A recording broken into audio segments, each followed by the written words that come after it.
Okay, so my first question, for the uninitiated, what is Top Dog about, but without any spoilers, of course? Top Dog, what's it about? It's all right. I will tell you the underlying story for me. Right, is it's about the perils of being top dog. Right. It's about the dangers of making your way to the top and then putting your head above the parapet and saying, "I'm the leader. I'm in charge." And for me, really, that's the underlying story. Leo, you play Billy Evans, whose situation becomes increasingly violent while still trying to balance and maintain a family life. Is that what attracted you to the role? And what creative challenges did the role bring to you? I'd say 100% that's what attracted me to the role. Yeah, I mean, you know, from an actor's perspective,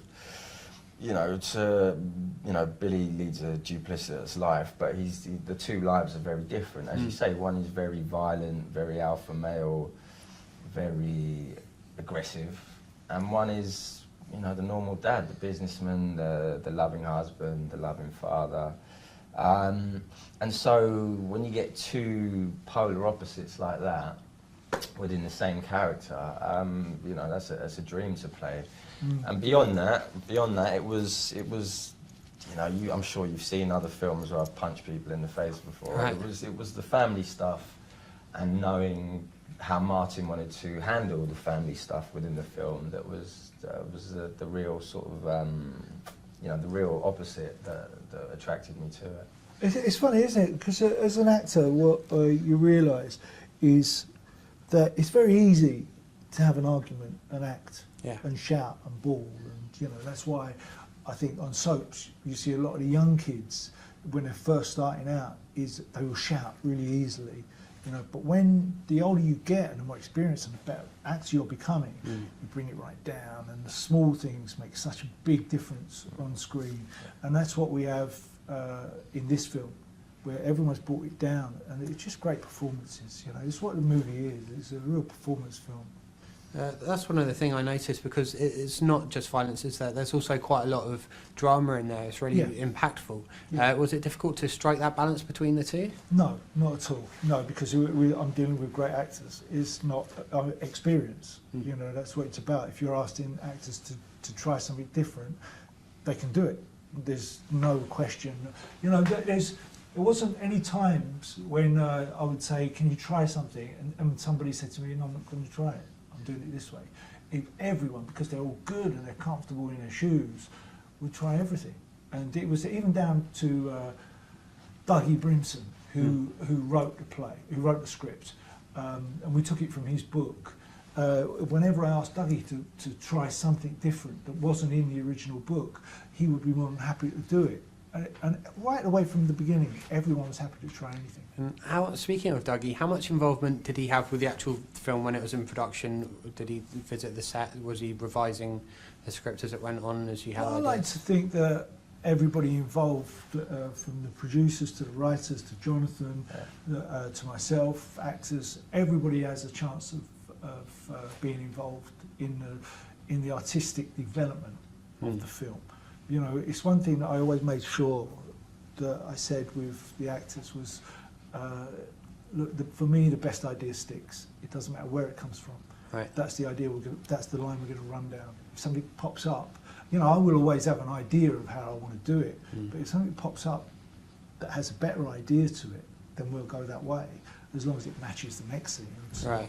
So they were free to sort of veer off the script a bit and deliver in different ways. That's great. So it has to be real. So there's quite a lot of physicality in the film. Did you actually get roughed up at all? Did you get hurt during any of the fighting scenes? You roughed up a few people. I saw. I think this is one of the few films I didn't take a little injury home with me. No, honestly, no. I mean, there's a big sequence with lots of numbers, shall we say, in terms of people. And in my experiences, they're generally the ones when things, if they're going to go wrong, will go wrong, just by virtue of numbers and by virtue of, if there's 50 people in that particular scene and 10 maybe are your core cast, and you've got 40 people who, might not be getting paid an awful lot and maybe have had to travel quite far. And the reason that they get out of bed at 3:30 in the morning to get on set for 6 or 7 because they want to come down and have a big old fight. And so I've had injuries before in similar situations to that, but on this, no, we had a very great stunt coordinator, and I think as well, because, you know, Martin was at the top of the tree, it's like, you know, if you've got a director who's a bit of a dictator who people don't like, then human nature maybe, well, F you, I'm not going to listen. If you've got someone who's a bit weak and going to get lost in the colour run, shall we say, Right. then again that will lead to F you, I'm not listening to you, I'll do what I want. But Martin had the great balance of authority, but without being a dictator. So if he needed to say, listen lads, can you be quiet, can you focus, you know, we've got a job to do effectively, Yeah. then everyone was more than happy to do it rather than being barked at or going, I'm not going to listen to you. Leo's right though. It's always, you know, you'll have your stunt guys and your main cast fighting, but then you'll have the guys that are brought in, and when you call cut, it's your actors all stop, but the other guys just carry on about 10 seconds longer to get the final punch in. Yeah. Were you tempted to cast yourself in a role at all in the film? No, not at all. Not at all. I mean, I was lucky enough to be dealing with great actors that were doing a great job. There wasn't for one moment did I look through the lens and think, oh, I wish I was doing that. It wasn't that.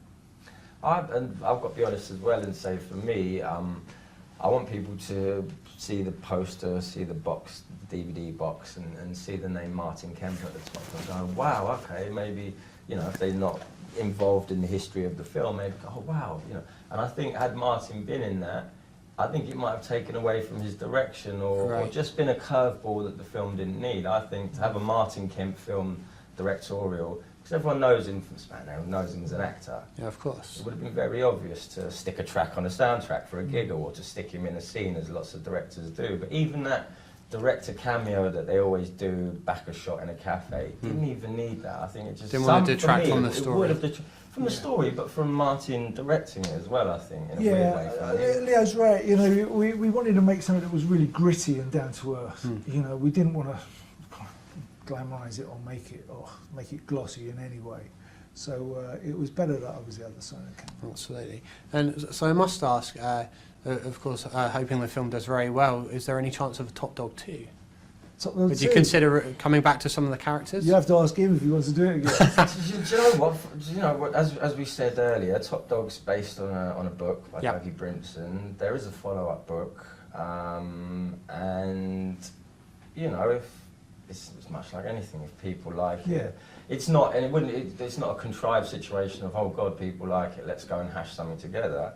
If people like it, there's a ready-made book sitting there, selling good numbers. That, again, a script can be adapted from. So, if needs be, it's easily done. If not, we've had a great time.